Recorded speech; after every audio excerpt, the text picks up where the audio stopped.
Teague. And I'm Sam. And we are your well-informed girlfriends. Bringing you today's news, gossip, and unsolicited hot takes. This week, we're talking about the layoffs across different sectors, spending habits, and easy ways to save this year, plus the Polycrisis. Oh, wow. We're also talking about how critical ignoring could be the thing that gets us through 2026. Okay. What podcasts do to our brains, and a new fun dating term, hot take dating. This dating term sounds like it was made for us. Yeah, What? It kind of is. All that and so much more on this week's ep. Yeah, exactly. Okay, so our next story, we have to talk about layoffs. They're happening, it seems to be every single day.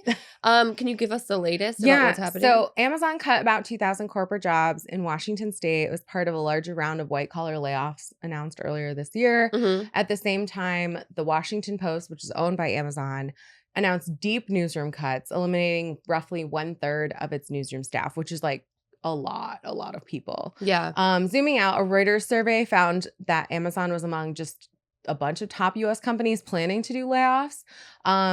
So basically, we're just seeing sort of this shift in the market. Mhm. It's probably worth mentioning that companies are saying oftentimes that AI is why they're laying people off, but that's not necessarily always the case. According to a new piece in the New York Times, more than 50,000 layoffs last year were actually tied to publicly to artificial intelligence. Mhm. Companies like Amazon, Pinterest, HP, they all said that they're preparing for an AI-driven future.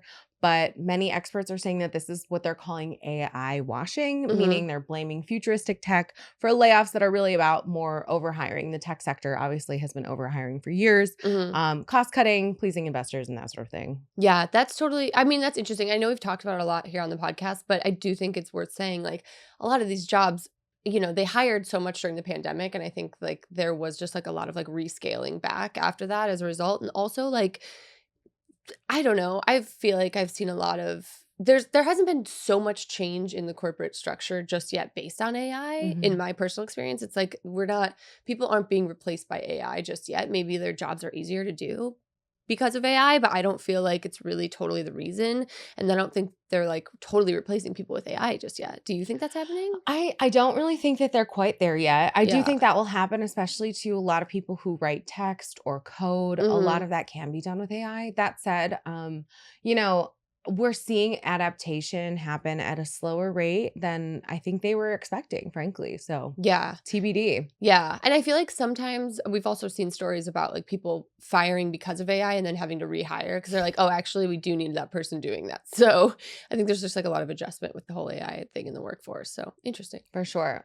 Yet another unprecedented time. Yeah. But such a bummer for all the people that are going through these layoffs because, Yeah. ugh, I know. it's in droves. It's so tough, but it do be like that sometimes, and Yeah. we've lived through it before. We'll keep on living. I do feel like there's been this resurgence of entrepreneurship, though, in America. And I just feel like people are starting to start businesses, do things on their own. And like there has just been this like really big wave of people starting to do their own thing because I don't know, it's corporate America, corporate structure, these jobs don't look as secure as they used to. I mean, we've already seen like our parents worked in these jobs forever. Yeah. And then that's just not the way it goes at all for our generation. And people bop around a lot. And I think if you have that itch to maybe start your own thing, it seems like right now might be a good time for that. Yeah, it's almost safer to work for yourself Right. than it is to work for one of these legacy companies. Totally. I actually saw a girl talking about how she like bought a business from these people, like a mom and pop business in Arizona. She bought like a car wash and now that's like what she does. And it's like really cool. So, but it was already like established business. These people were just retiring or wanted to go move to Florida and live their life. And then she actually bought the business from them. So I do feel like people are starting to do that and like thinking of innovative ways, of working nowadays, which I think is like kind of cool. Yeah, I think that's really cool. And it's kind of like a return almost to the old way of doing things. Right. Instead of aiming for these crazy corporate tech jobs, Mhm. like to just run the laundromat or whatever. I think Totally. that's actually kind of a nice, easier way to live. No, absolutely. It's predictable. And it's like, there's like same thing with like roofing companies. Like everybody needs a roof, Yeah. Everybody needs a car wash. So it's like going back to the basics of like, we also have seen like this big resurgence in people doing trade jobs as well. Yeah, we've So, talked about that for sure. And I Yeah. think that's like we will always need plumbers. Like that is Right. so true. you No, know? and these people are pulling in cash as well. Like they're making a lot of money. Yeah. And a lot of the times it's like a lower barrier of entry. Like you're not spending a bunch and like going into debt, going to school. So Yeah, yeah, you don't need a master's degree. yeah, we So, went down a rabbit hole, but yeah, it we'll made bring it sense. back. Okay, so this next story I do think is really interesting. Yeah, so this week, New York State quietly changed how their residents are allowed to die. The governor signed a bill legalizing medical aid in dying. Okay. And so New York joins 12 other states, including California, plus Washington, D.C., that Mhm. lets you, if you are terminally ill, essentially take your own life with the help of medical assistance. Mhm. So by the end of this year, more than 30% of Americans will live where terminally ill patients can be given life-ending medication. Wow. The rules are super strict. I should mention this. You get 6 months if you have under 6 months to live, Mhm. 2 doctors have to confirm that you are terminally ill, Mhm. and they have to confirm that you are mentally competent. Mhm. And even where it's legal, by the way, it's less than 1% of all deaths. But what do you think about that? It's I think that this is a really kind of like sad thing to think about. No one really we don't talk about dying or death that much in this country. Yeah. I do think sometimes this is necessary if you have someone who is really sick and maybe they're in so much pain and they don't want to go through that. And if they do know that they're terminally ill, I do think it's nice to have that option. Yeah. I think it's like obviously the worst case scenario, but sometimes I think it might be easier for people that are facing like really tough situations. So yeah, I think it's a bummer. But yeah, as you said, it is interesting. It's only 1% of deaths right now are because of this right to die. But I do think we could probably see that increase in the next few years. I mean, God, there are so many like cancers or long illnesses, that's not a fun way to go, obviously. Yeah. So I think that having this option for people who really need it is nice. Yeah, and I think everybody hopes that they will die at the end of a long life surrounded by their friends and family. And I think if you Peacefully. are, yeah, peacefully. And I think that this is a way to sort of ensure that that happens for you, even if you are facing a terminal illness. And Yeah. I think, I mean, like this whole article from The Economist talks about how a lot of Americans are supportive of this too. It's like a wide majority of people because that's how everybody hopes that they live their lives, you know? I think Yeah. that that's so fair. Yeah, that's interesting. And it's nice for people that really desperately need that to have the legality behind it Oh, because, for sure. for a very long time it was just like you just have to go out and kind of suffer if that was the case. Yeah, you live like especially if you live much longer than you anticipated, but in chronic pain or that sort of thing. It's Right, like that's exactly. so miserable, and no one wants to experience that. Yeah. Okay, on a lighter note, we are going to be talking about spending habits and how they have changed over the years. And I'm going to do a quick little Diet Coke break for myself. Fridge cigarette. I had to do it. Cheers. Cheers. Diet Coke sponsor us. Yeah. Okay. Investopedia published a story this week about spending habits online and claimed that most of the time when we actually buy things, it's just because we are, drumroll, bored.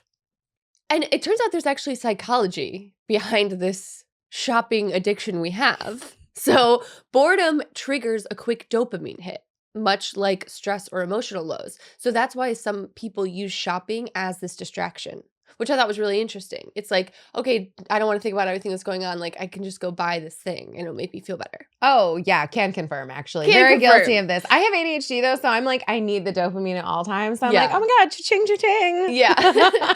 But because we were doing this story, I thought it might be interesting for us to talk about practical ways to break this cycle. Oh, okay, perfect. Okay, so first of all, according to the article, there are 3 small, smart strategies to curb this impulsive, boredom-driven spending. First of all, they talk about wait before you buy. So give yourself a day or two before you click buy. Maybe add it to the cart. If you're still thinking about it in a few days, like I really could use this item, then you go back and then you purchase it. So that is one thing, really slowing down your buying. And that's a great idea too, because sometimes they'll send you better coupons in your email. So true. It's like, hey, you got this thing in your cart. Do you want it even cheaper? Exactly. Yeah. They also talk about reducing the exposure to this temptation. So really try to curate or limit your time on social media platforms, especially the ones that are feeding that buying impulse. They also talk about being wary of buy now, pay later offers. Oh yeah. Which feels very tempting, right? It's like you can get this thing for $10 a day. Like it feels very tempting. It almost goes back to like those infomercials of the 90s. Remember those? Right, yes. Just for $19.99. Right. That's what it feels like, But I think that's really interesting. And so anyways, the bigger lesson is just really trying to spend with intention. That makes sense. That And I makes think that's sense. important. Kind of trying to break the cycle of just mindless Yeah. consumerism. Do I need this or am I bored? Yeah, yeah. Or Right? like, or do I need this? Or did the internet convince me that I needed this? Right. Oh, absolutely. Most of the time, that's what it is. Yeah. I also thought it might be fun for us to talk about non-hot ways to save money. Okay. Something I've been doing this year, which I really love, and this is not groundbreaking, but I don't like spend during the week. I'd really try not to spend during the week. I'll do all my grocery shopping on Sunday. I will pack meals the entire week. It's boring. It's like rotisserie chicken and peppers or blueberries. Like it's nothing interesting, but like I will meal prep and then I will go like no spend days. So like Monday, Tuesday, Wednesday, Thursday, I will try not to spend anything on anything. Oh. And then on the weekends, I'm like a little bit more flexible and like, okay, maybe I'll go out once or twice and like eat or whatever. So I think that's one thing. You think about lunches. Like I have so many friends at work that I'm like, I could not afford to go to Sweet Creek every day. It's $20 for a salad. Oh yeah, no, I couldn't. No. So there's other things you can do to start saving money that are kind of not hot. Automate savings. So or before you even see a paycheck, it's already put away into a savings account. Maybe it's going into a Roth IRA, whatever it is. That's one thing. Creating a budget, we know that. Canceling subscriptions. Sometimes you're paying for stuff and you're like, what am I even paying for? What is that? Yeah, I was accidentally paying Apple Care on a phone I no longer have. So definitely look at that. That's upsetting. That was really annoying. They really should have told you that. I know. My phone got stolen. They're like, oh, bummer for you. Your Apple carrying your old iPhone. I was like, cool. But anyways, look at your Apple subscriptions. Totally. Like really looking at that PSA. bank account, being like, what is going on here? Lower your utility bills, adjust the thermostat. This is something I've never done. Adjust the thermostat and wash clothes in cold water. Turn off lights. Oh, yeah. I mean, I do turn off. You don't turn off the lights when you leave or go to bed? What's wrong with you? I'm saying, like, strategically. Like you're just sitting in the darkness. Yeah. Also, I don't know if you thought about this. Library cards. Oh my God. For entertainment. Sure. Yeah. Actually, I use my library card all the time. Yeah. Instead of looking for like free local events. Okay. I love that. And honestly, West Hollywood has a ton of really fun free local events. So highly recommend. Listen to this one that they're suggesting. Optimize your transportation. So maybe group errands to save gas. We could like carpool to the grocery store. We could carpool to our friend's house, which we do. We actually do that all the time. Yeah. But that's really more of an LA traffic thing. Yeah, that's true. That's a money saving place. But it is saving us money. It is saving us money. Ultimately, we are not buying Ubers. We are all making my husband drive us. Okay. This next story I think is really interesting. The Guardian published a piece this week about polycrisis. Have you heard of it? No, I've never heard of Okay, this. let me break it down for you. A polycrisis happens when multiple major crises are happening at the same time, overlapping, and they, as a result, intensify each other. Okay. So it's kind of like exactly what we're going through right now. So just life right now. Sick. So, sick. Think about political instability, economic anxiety, climate threats, job insecurity happening all at once, making it, as a result, harder to plan ahead. So as a result, many people struggle to picture the future. So whether personal goals or global progress, they have a hard time like envisioning what the future actually looks like, which I feel like I can relate to. It's like, yeah, mood. There's so much going on in the world. It's like, what does the next 5 years look like? It's hard enough to think about that for yourself, but then like as a world, it's like, what does that look like? Yeah, what do you even aspire to? And well, it turns out, obviously, this has happened before. So humans have faced unsettling times. One example people referenced in this article was the Cuban Missile Crisis. People were stressed out. They weren't sure what was going to be happening in the future. Everything felt very uncertain, unstable. And so what happens in these past polycrises is that people found meaning by leaning into history, focusing on community and short-term networks, and creating micro-utopias like clubs or shared projects. And I actually think this is so interesting because this is definitely happening now. It's like in times of uncertainty, people are really leaning on community, leaning on each other. You think about what's going on in Minneapolis. Those people are like such a unit of community right now. And you just think about, that's like what's going to get us through these uncertain times and unsettling times. I think one way to ground yourself is just like finding each other and being like, we're in this together. We can get through this if we work together and like, find hope again. For sure. The old Mr. Rogers saying to look for the helpers Yeah, kind of energy. exactly. So yeah, thinking about kind of like not long term, not trying to think about like big picture, but thinking about like what can I do today? What can I do now that will make me feel better, that will make me feel more present and like I have a little bit more control of the situation Yeah. because I think like it just feels so crazy right now. So honestly, if you're feeling overwhelmed, we'd just like to say you're not alone. No, in fact, I've been thinking about this a lot lately. Mhm. Anytime life feels like it's requiring so much more effort than it used to with Yeah. less payoff, Mhm. I've been calling it post optimism Okay. because it's like we're all talking about millennial era optimism of that time we used to feel hope and go to the club in our work clothes and that Mhm. sort of thing. But what came after that? We all were aspiring to this sort of future that we feel didn't arrive. Yeah. And so for me, I think we grew up and found that adulting wasn't what we thought it would be, to use a cringe term. Yeah. But and it's not nostalgia necessarily. We don't want to be younger. We just thought that adulthood would be better than this and more Yeah. settled. And even today, I was talking to my husband, like, maybe we don't buy a house because I don't think we can afford one. Maybe we just rent forever. And like, that's kind of like crazy to say, right? But Mhm. anyways, the data actually backs all of this up too. A Pew survey found that most Americans believe that young adults today have a harder time than their parents did, saving for the future, paying for college, and affording a home. Mhm. So for those of us who feel like we did everything right, we went to school, we were good students, we made a plan, and then adult life just feels harder and heavier than it was meant to be, more Mhm. more exhausting. And so post optimism, TM, that's what I'm calling it. Yeah, that's interesting. I mean, look, like I feel like we've known this for a long time. It's like and we've said it even earlier today, but it's like, our life just isn't what our parents had, right? Right. It's just not the trajectory is so different and everything is just evolving and I think changing so quickly. It feels overwhelming. But again, it's just you have to go back to like, I don't know, community and controlling what you can control because that's all you can do. Yeah, and I think that's why we're seeing this resurgence in like self-help and focusing on Yes. yourself, bettering yourself, not being selfish, but Yeah. focusing on like living the best life you can and Mhm. just trying to put good out into the world. And I think that's all you can do Yeah. because what else is there? Yeah. Seriously. Well, actually, that brings me to my next point. Yay. We're going to be talking about critical ignoring. So, the Wall Street Journal published a piece this week about critical ignoring and why it could be the key to surviving 2026. So, the article argues that in 2026, critical ignoring may be the most essential skill you can develop. This isn't just being uninformed, but it's about choosing what not to engage with online so you protect your attention and mental space. So, it's basically like, all this AI slop and all this stuff on the internet that's like, Yeah. you're like trying to limit your exposure to those things online, Right, right? That's right. basically what it is. It's critical ignoring these things. So we live in this world with like, we're oversaturated with Yes. information, constant alerts, social feeds, breaking news, trending controversies, Right. But the natural reaction is to pay attention to everything so that we want to just be informed, right? Like that's something that we want to be doing as a human.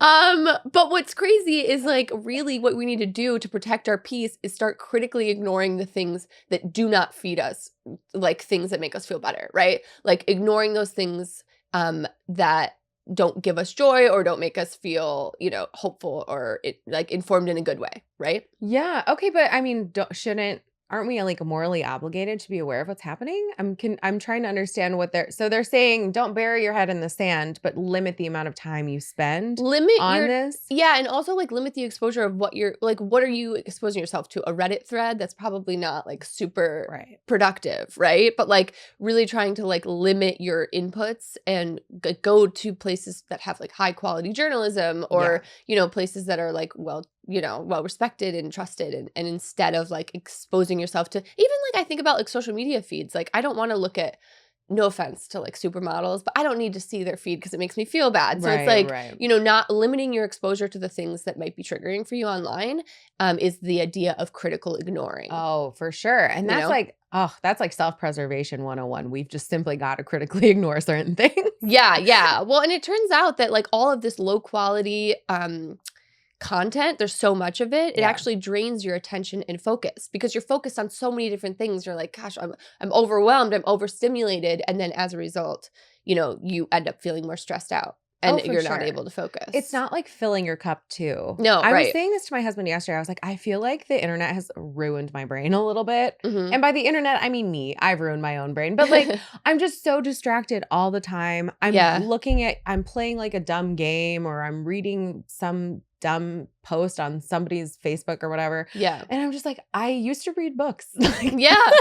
I do still read books to be clear, but it's just Yeah. your attention is so easily distracted nowadays. Mhm. It's really easy to just let yourself fall into that doom scroll. And like, Yeah. that's not filling your cup at all. No, totally. Well, and they actually in the article pointed out how to do this critical ignoring. Oh, They say, don't engage with every notification or outrage headline. yeah. Ask, does it matter to my goals or well being before engaging? Also, be selective about what platforms or threads you spend time on. Smart. Recognize that not reacting can actually be a more powerful choice than trying to correct or respond to bad info. So maybe Mm. seeing someone online saying something that you totally disagree with, by the way, that was probably strategic in the way that they Right. posted, and in trying to like preserve your own happiness and be like, I don't need to engage with this. I'm just going to scroll past. Yeah. That is kind of critical ignoring. That's like a really good life skill to have too. And I Mhm. think it does take time and energy to think and process like that. Yeah. So I especially see how that would be harder for young people because it's hard for me and I'm not that young. Yeah. So No, good totally. note. Good note. And if you can do it, you can preserve attention, you can reduce stress from constant Mm. alerts and negativity. It will help you focus, like we said. So I don't know, in a world where so much, demands our attention, the Mhm. real skill might be choosing what not to pay attention to. Oh, Practicing that's this such a good line. critical In a ignoring. world Yeah. where that's It's such a good true. line though. No, for It's real. true. We should put that on our merch. Well, also, like, it really brings me to my next point, which is something I've been wanting to talk about for a while. I feel like the new luxury in this year, 2026, is being able to unplug and being Oh, for able to sure. disengage from social platforms, being able to disengage from your phone. The more time goes on, I just want to get a flip phone and like move to the desert. Like, I just feel like that is what luxury is now. I think Yeah. luxury is being able to have your own agency and have your own thoughts and be able to like go to a space and be quiet for a while and be with your with your brain. Like I feel like that's what it is now. Like instead of being plugged in all the time and like always on a stimulating yourself with a phone, like, or with a computer or whatever in front of Yeah. a screen. Like I think real luxury now is being able to step away from things and really have your own thoughts, right? Oh, And for feelings. sure. Honestly, Vogue Business did a story about this earlier this month that we Mhm. we cut for time from the pod, but it was talking all about that, how especially in the upper echelons of society, a lot Yeah. of people like Ed Sheeran literally doesn't have an iPhone. He has an iPad with iPad time. Like that is the thing that the most affluent people in the world right now are doing. Yeah. They are unplugging because I think they kind of have that luxury of being able to. Yeah. And that actually kind of is a great segue into our next story. Oh, yeah. Vox had this really interesting piece recently titled "What Podcasts Do to Our Brains." Okay. And this Vox writer actually quit listening to podcasts for a month. He Mhm. said that he originally started listening to pods just on the subway commuting into work or whatever. Yeah. And he realized his constant listening was crowding out his own thoughts, Oh, not just yeah. on the subway, because he started doing it walking around his neighborhood. He started doing it while he's doing the dishes. Mhm. And he ended up talking to scientists who told him about how our brains can't actually multitask. We just task switch, which drains your focus. And so silence actually activates your brain's default mode. And it helps you with reflection, planning, and even feeling happier. Oh, So wow. it turns out that actually hearing nothing or just the sound of nature or the city sounds around you can actually be a real mental reset. Oh, wow. And so kind of coming back to your luxury thing, Mhm. that is a really good way of unplugging because it is a luxury to have silence or Oh, just yeah. ambient sound. Absolutely. I mean, it's so interesting. It's like the best things in life are free, and it's so true, Yeah. right? I mean, really being able to like sit with yourself and like have your own, your check in with yourself is really, I feel like it has become a luxury. Oh, it absolutely has. And Yeah. it's interesting too. I was talking to I work at a coffee shop on weekends. My friend owns a shop nearby, just for fun and human interaction because I'm a fully remote worker. And a girl was sitting there pretty much all day reading a book or working on her Oh, laptop. cool. Her name is Liz. Shout out Liz. And I was like, Liz, like, what are you doing here? Like for so long on a weekend working? She's like, oh, I find that I work better just with ambient sound around me and like it as part of the community, essentially. And Yeah. I was like, that is so true. And I Mhm. think we've a little bit lost sight of that, Yeah. honestly. No, absolutely. That is interesting. I do love listening to a podcast while I do dishes, though. Same, I hate doing dishes. It's one of my Yeah. least favorite activities. So Yeah. I will not stop doing that. Yeah. And please, thank you for listening to our podcast. I hope we're Yeah. not rotting your brain. Yeah. Um, No, we actually, I mean, the reason we did this was to give you some informed information. And so yeah. So, hopefully, hopefully you can get out there, touch some grass, as we like to say, yeah. enjoy the world. Yeah. Okay. And our final story, and we always love to leave you on a dating term. Yes, There's do. a new dating term called hot take dating. I'm dead. Listen here. While traditional dating advice encourages you to start conversations with light topics, hot take dating does the opposite. Yeah. So instead of building up to topics that are seen as controversial or complicated, hot take dating wants you to lead with them. So those who undertake this form of dating don't shy away from talking about religion, politics, social ideas, or lifestyle choices immediately. So they actually lead with their opinions from the start. So maybe you go on this date and like first things first, it's no longer like, oh, like do you have siblings or like where are you from? It's like, what do you think about XYZ? Like, hi, my name is Sam. Did you vote for Donald Trump in the last election? Right. Like, okay. I mean, honestly, that could save a lot of time, but I feel like you could do that before you even get on the date then. Yeah. By that but then you look like a psychopath. That's true, you If do. you're putting that on Hinge, you're crazy. Like I'm not gonna, and also like I feel like doing this is so funny. It's like this should be like a reality show. Like the idea of just getting someone on a date and being like, and now I need to know your answer right away. Yeah, honestly, that's really awkward, but I kind of respect it. Although I have to say, we went to a networking event not that long ago for another podcast that our friend hosts, and they gave us all these very aggressive questions. Respect to our friend who did this, but the questions were aggressive, like right off the bat. I think mine was like, tell me about a recent life dream that you had to change. Yeah. And I was like, great, I have to go throw myself off a bridge. And it was really hard to do that. No, it was like so hard. It is tough. I would think that hot take dating would be similarly difficult. It is similarly difficult. Yeah, when we went to that event, it was very, very fun. But you got these cards, and my card, I think, was like, when was the last time you cried? Now go tell a stranger about that time. And I was like, uh-oh, like, I can't do that. I'm going to cry person again. I just met. I would like to tell you about my deepest, darkest secrets. It was really rough. And it was fun. I actually had a great time at this event, and I made a bunch of people that I still talk to. But like made a bunch of friends that I still talk to. But it was tough. Yeah, I'm not gonna lie. Maybe we should just start doing that in social settings now. It's like, hey, what's your opinion on life is short. Life is short. Let's get to the hot takes. Yeah, well, I mean, this is a whole podcast for hot takes. So that's true. We obviously love telling you more about our hot takes. So. We really do. Okay, anyways, we love you guys. Thanks for going on a chaotic ride with us this week. This was chaotic, but we appreciate you. Tell your friends to listen, and we're sorry. Oh, hey, by the way, also, if you've made it this long, thank you. God bless. Of all, can you like and subscribe? Because we actually need that for the channel as a result. God. I know. As it turns out, producing a podcast does need fans. So and, I didn't know that was a thing. We love you. But again, we need the thumbs up. It's not a big deal, but it'd be great. Okay, even love if you. Comment, just comment like a heart. Oh, yeah. That'd be great. Any thoughts that you have. Okay, bye. love you, bye.